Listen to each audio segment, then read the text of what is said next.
President Irfaan Ali believes hunger and starvation statistics in Latin America and the Caribbean are troubling and distressing, particularly in rural areas, so much so that these countries now find themselves at a real risk of not accomplishing Goal 2 of the United Nations Sustainable Development Goals, Zero Hunger, by 2030.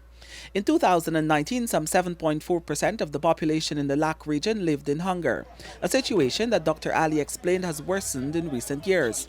There are another 13.2 million undernourished people in the region, many women and children. To this end, Dr. Ali drew attention to the direct impact on educational and health outcomes.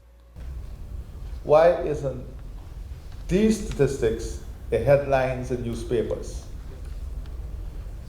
Is it that we are hiding this reality? Or is it that we don't have the political will to shout this out to the population? Providing more grim statistics, the Guyanese head of state pointing out that in 2019, some 40% of the poorest households in the LAC region experienced hunger and 50% shifted consumption to less healthy diets.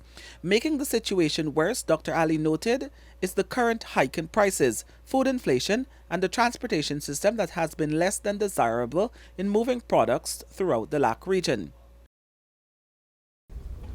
In the Caribbean, this is our greatest problem.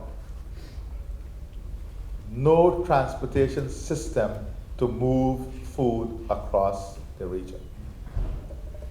We have to fix it. Where is the investment coming from? Many countries in the region will tell you that the cost of moving a container in the last 2 years, in some cases, increased by 1,000%. Dr. Ali called on member states to design a system that keeps food out of conflict, sanctions, and war. This is a tough conversation that we must have, because ultimately it is the poorest in the society that are most affected.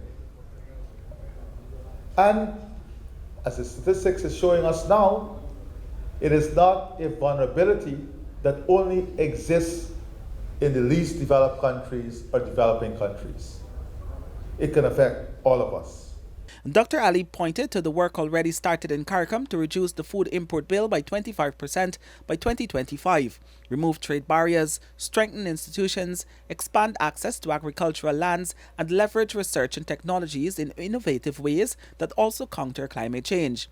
He said the investment must not be at the level of individual countries, and he encouraged a unified approach at the regional level. In his own words, we can share a common platform so all can benefit.